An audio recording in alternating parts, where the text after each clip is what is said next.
como os próprios pais de hoje, mais novos, eles já são da esfera do fast food, né? Eles não tiram o leite da vaca, eles compram na caixinha, e a gente quer botar uma moeda dentro do filho e esperar que vai nascer o filho. Não funciona assim. Isso é construção. Se tem que ter um plano de resgate, se tem um plano de resgate, se tem que ter um plano de redução de danos, e vamos fazer um plano de redução de danos, ou se tem um plano somente de edificar, porque as bases já estão prontas, só faltam as paredes, então vamos construir as paredes.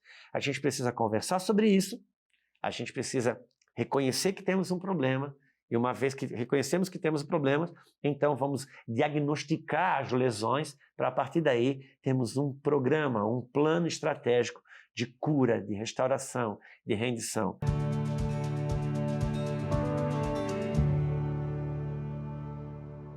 Pastor, a gente estava conversando nos bastidores e agora a gente resolveu trazer para o público a nossa conversa sobre a hombridade do homem moderno. Hoje, o homem estão se formando que já existem. A gente sente ali uma falta. Eu queria que vocês falassem sobre isso, né? São duas gerações diferentes, com pensamentos, né, que caminham para o mesmo lugar, mas com visões diferentes. Eu queria que vocês conversassem sobre isso. Bom, antes de mais nada, deixa eu apresentar nosso novo filho, o Eduardo, nosso genro. Casou com a Belzinha e em setembro, agora, no mês um pouquinho que estão casados, e a gente trabalha juntos na Casa Real, a nossa plataforma de ensino sobre família. Ele é um dos idealizadores dessa plataforma e está aqui nesse momento. E é pertinente essa conversa que a gente vinha tendo, e o John quis trazer para frente da lente. Hoje, de fato e de verdade, já não é hoje, tem pelo menos umas 2 décadas que o mundo, ou principalmente o mundo brasileiro, está debaixo de uma agenda intencional de infantilização do homem e de feminilização também do homem. Há uma agenda para fragilizar o homem. Isso começa na infância e criar uma coisa, John, que para o mundo cristão, para o mundo dos filhos do reino de Deus, ele não existe, que é o adolescente. Então, a questão não é a nomenclatura em si, mas é a fase da adolescente. Criaram uma fase chamada adolescente, onde o mocinho ele faz coisas erradas de gente grande e responde como criança.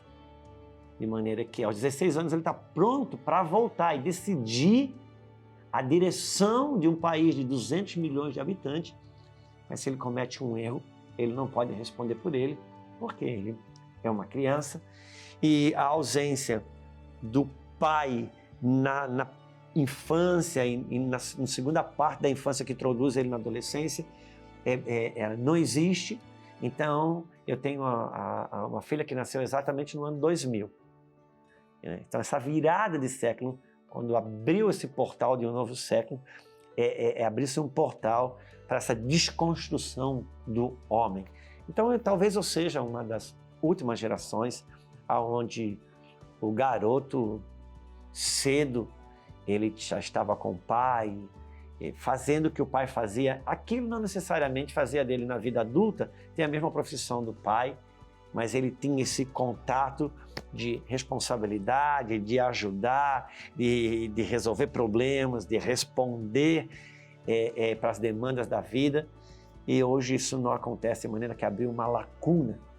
Para a gente mesmo que vive num contexto de igreja, você caminha na igreja hoje, você vai ver muitas moças, muitas meninas, seus 20, 21 anos, 22 anos, pronta, com uma faculdade na mão e resolvendo as suas questões, seus problemas, sua vida, porque de alguma maneira ela, ainda colada na mãe, ela desenvolveu essa capacidade de responder para as demandas da vida.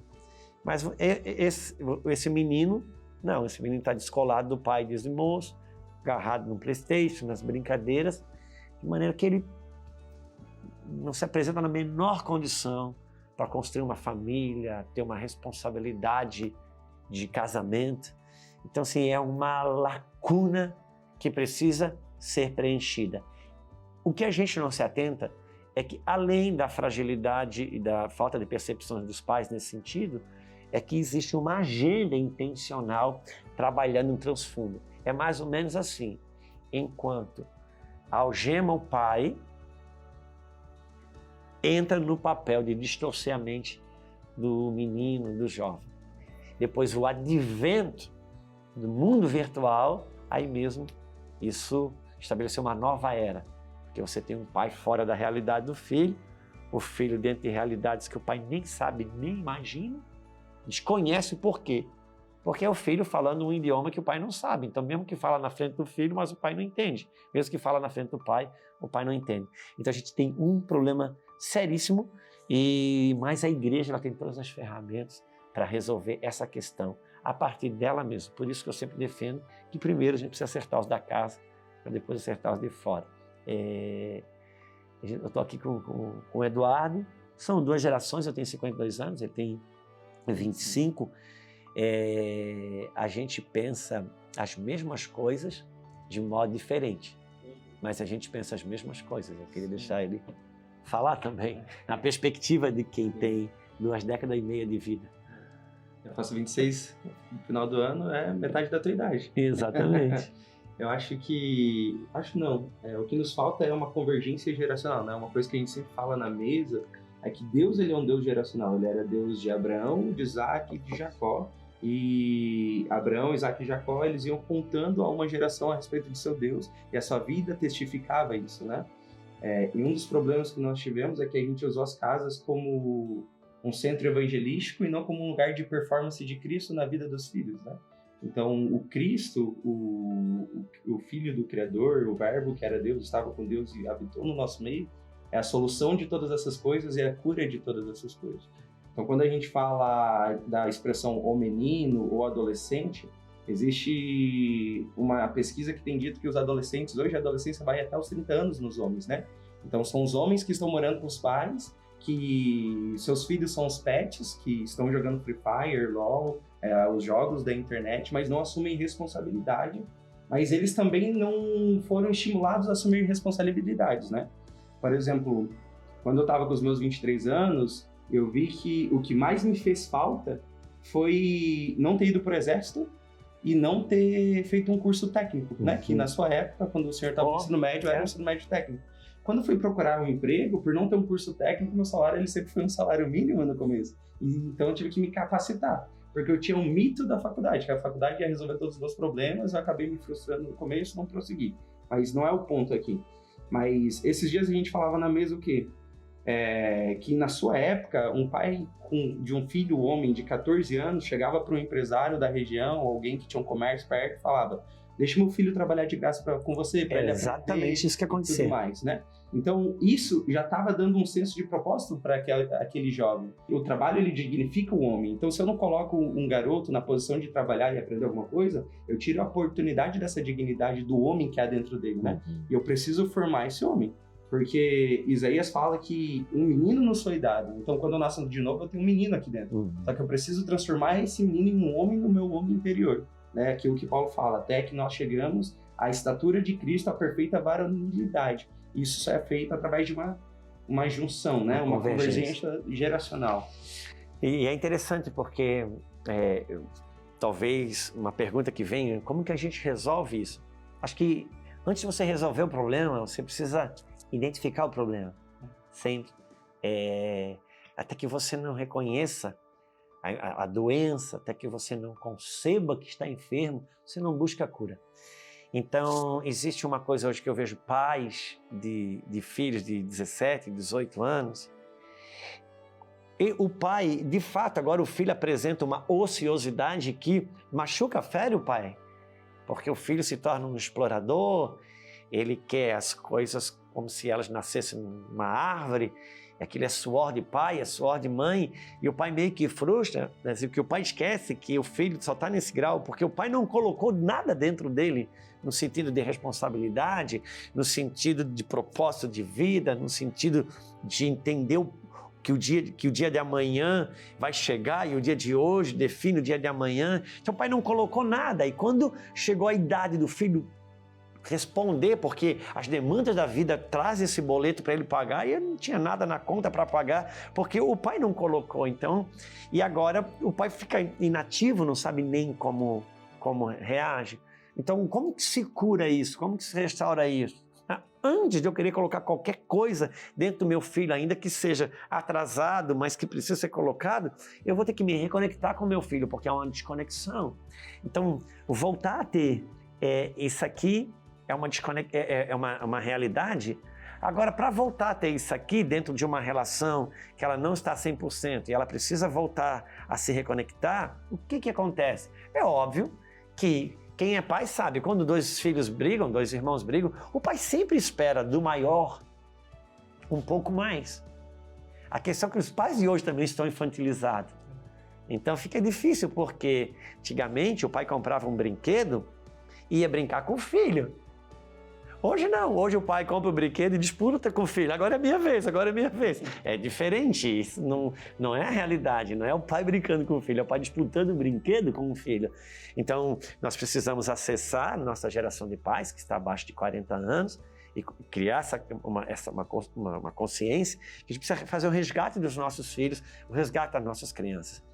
Logo, para que isso aconteça, eu preciso entender um pouquinho o universo delas, eu preciso entender um pouquinho esse novo mundo e me reconfigurar para acessar ele. Primeiro, eu preciso ganhar o meu filho para mim, para depois ganhar ele para as coisas da vida dele ou do próprio Senhor. Sabe, John, uma coisa que acontece que às vezes os pais perguntam, meu filho é adolescente, pastor, não quer mais Deus, não quer para a igreja, não quer o Senhor, enfim, como que eu faço para ganhar ele para Jesus? Então minha resposta é sempre a mesma, não trabalhe para ganhar ele para Jesus, trabalhe para ganhar ele para você, porque você o perdeu. E uma vez que você tendo ele de volta, ele também vai querer o Jesus que você serve. E só que isso é um processo, isso é um trabalho a ser feito e a construção dessa consciência, em primeiro lugar, é que vai nos trazer os verdadeiros resultados. Mas, como os próprios pais de hoje, mais novos, eles já são da esfera do fast food, né? Eles não tiram o leite da vaca, eles compram na caixinha, e a gente quer botar uma moeda dentro do filho e esperar que vai nascer o filho. Não funciona assim. Isso é construção. Se tem que ter um plano de resgate, se tem um plano de resgate, se tem que ter um plano de redução de danos, e vamos fazer um plano de redução de danos, ou se tem um plano somente de edificar, porque as bases já estão prontas, só faltam as paredes, então vamos construir as paredes. A gente precisa conversar sobre isso, a gente precisa reconhecer que temos um problema, e uma vez que reconhecemos que temos um problema, então vamos diagnosticar as lesões, para a partir daí termos um programa, um plano estratégico de cura, de restauração, de rendição. Mas, e como que eu chego nisso? Começando por um ponto, crer na promessa que diz que antes do grande e terrível dia do Senhor, haverá um movimento sobre a face da terra do espírito de Elias e ele vai converter o coração dos pais aos filhos e dos filhos ao pai. Então, se não é mesmo só o meu esforço, o meu trabalho, porque se eu pensar no meu esforço, nas minhas habilidades e pensar nas perdas que já aconteceram, eu nem saio do lugar, porque eu entendo que eu não tenho recursos para isso e não acredito que o meu filho possa ser tocado por isso. Não, eu tenho que começar pelo espírito da profecia. Nós estamos debaixo de uma palavra que Deus vai converter o coração dos pais aos filhos e converter o coração dos filhos aos pais. Ô Luiz, o pastor deu uma dica que os pais devem fazer, né? Como pai, o que tu acha? Porque assim, eu tenho uma vontade para tua e eu também, às vezes, eu preciso buscar no meu pai esse resgate para a gente se conectar. Um conselho para os filhos que se converteram, que entenderam a Cristo, entenderam a necessidade de eles converterem os pais. Sim. Uma das coisas, eu acho que eu errei muito, principalmente nessa minha transição de adolescência para pós-adolescência ali, foi aquele erro que a maioria dos jovens cometem, que é achar que sabem mais do que aqueles que vieram antes, né? Então, todo adolescente acha que sabe tudo da vida, só que ele não sabe que ele não sabe nada, né? Porque na teoria tudo é bonito, né? Na teoria eu resolvo o seu problema em 1 minuto, enquanto eu levo uma vida toda para resolver o problema da minha vida, sabe? Eu sempre tenho a resposta para o outro porque eu não estou no lugar que o outro está. Então, ser humilde e se sujeitar a quem veio antes, né? Voltar a honrar esses pilares, que é honrar os mais velhos, se sentar aos pés de alguém e aprender como um discipulador, como alguém que foi experimentado, né? Eu tenho a graça de ter isso com meu sogro hoje. Eu lembro que uma coisa que mudou todo o panorama da minha vida e culminou, eu nunca vou esquecer disso, foi uma conversa que a gente teve em setembro do ano passado. Era um café com pastores em Brasília, eu ainda morava lá. A Isabel falou que queria casar comigo, e ele falou, vou ter uma conversa de homem com esse menino. Me chamou para conversar, e eu achava que eu estava fazendo tudo certo. Aquela conversa, eu terminei achando que eu estava fazendo tudo errado. E eu lembro que eu nunca apanhei tanto assim na conversa interna. E ele olhou para mim e falou, tá tudo bem? E eu, destruído por dentro, querendo chorar, eu falei, tá tudo bem. Ele falou, porque pra mim não tá sendo bom, você não precisa fingir aqui, né? Não tá sendo bom falar isso, eu sei que talvez esteja machucando. Eu falei, não, tá tudo bem, porque onde há um ambiente de paternidade, há cura. Pai, ele não é só uma pessoa, pai é um ambiente. E ali eu tava num ambiente de paternidade, mesmo que eu não tivesse tanta intimidade com ele naquela época, mas por causa desse ambiente que ele carregava como um pai, isso gerou cura para mim. Então eu pude avançar aquilo que sozinho eu jamais iria conseguir avançar, porque eu me sujeitei a alguém mais velho, porque eu de fato não sabia tudo. E aquilo que eu achava que eu sabia, que era o dono da razão, na verdade eu não sabia. Eu estava totalmente enganado, e alguém de uma estatura maior pode ver de um outro ângulo e me dar os passos a ser seguido.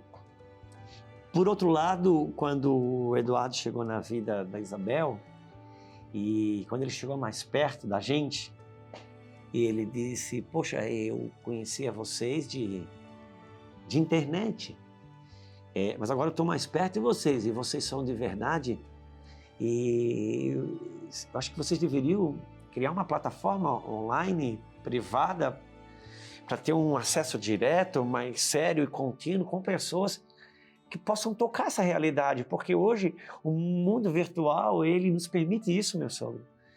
E esse cara, internet é coisa para quem quer se promover, é marqueteiro e tal. Só assim, não é assim. Então, por outro lado, eu tive que aprender coisa com eles e quando ele ou sonhava demais, ou eu entendia que havia um fundamento genuíno. Ele estava funcionando como um tradutor para uma geração que quer conversar comigo, mas eu não sei falar com ela. Então, assim como foi você, né, John, e aqui nessa sala, quando veio propor da gente ter o nosso conteúdo na internet, você mesmo foi uma pessoa que me quebrou as pernas aqui. Eu nunca vou esquecer quando eu falei, não, John, deixa isso para outras pessoas.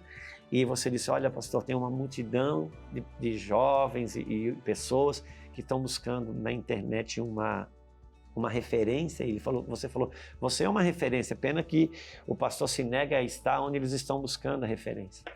Eu lembro que aquilo, assim, me rasgou no meio. Daí, claro que eu fui para cá, para o quarto, orar sobre isso, e o Senhor começou a me mostrar algumas áreas da minha vida, e uma delas é de ter a vaidade, a soberba, o orgulho, de não querer fazer a mesma coisa que tem muita gente fazendo e, sobretudo, fazendo do jeito errado, e eu ter que ser lido pelas pessoas do mesmo modo. E eu vi que a minha reputação estava em jogo, e eu entendi, então, você, alguém com 27, 28 anos me falando, chegou o Eduardo me dizendo a mesma coisa, e como eu pude me abrir para essa habilidade de vocês, que vocês têm de transitar nesse novo mundo e nesse terreno missionário chamado internet, e como a gente está se submetendo, se sujeitando um ao outro e aprendendo. Então, se não tiver o espírito de quebrantamento, né? Só que quando a gente fala isso, o filho que está me ouvindo, ele está pensando assim, se o meu pai entendesse isso, e o mesmo pai está entendendo, se o meu filho entendesse isso, sabe? Tem uma historinha de um marido que ele chegava em casa todo dia no portão. Quando ele abria o portão do cercado, vinha a cachorrinha e pulava nele, e ele dizia não, e pulava, e por fim ele se ajoelhava e ficava abraçando a cachorra e beijando, e a esposa sempre na janela olhando e pensando assim, poxa, se ele me tratasse com 10% do carinho que ele trata essa esposa, que ele trata essa cachorra, como seria o nosso casamento diferente? E ele ali com a cachorrinha sempre, e ele falava sempre com ele, se ela me recebesse com 10% do carinho que essa cachorra me recebesse, o nosso casamento seria outro. Para nós, o nosso problema sempre está no outro. O problema nosso sempre parece estar no outro. Mas há um espírito derramado nesses dias que está proporcionando essa entrega, essa rendição. E o próprio Senhor está gerando uma conexão tão linda e maravilhosa. Por isso, o pai e o filho que entendem isso, dá o primeiro passo. E quando você receber a primeira resistência, não pare, porque o Senhor vai te conduzir. E quando você perfurar essa resistência, que não é nem seu pai, ou nem o seu filho, mas é o próprio reino do Espírito que entende que chegou o tempo onde Deus converterá o coração dos pais aos filhos e os filhos aos pais. E uma grande conexão geracional vai acontecer. Quer dizer que ela já está acontecendo. Não talvez com pais biológicos, mas Deus já está fazendo uma conexão geracional muito grande. Não fique de fora, não. O Senhor vai dar graça a você. E eu quero aproveitar para agradecer o Eduardo, o pai do Luiz Eduardo, que preparou tão bem esse garoto que está se transformando no homem e hoje a gente pode tê-lo perto. Obrigado, querido. Deus abençoe a sua vida.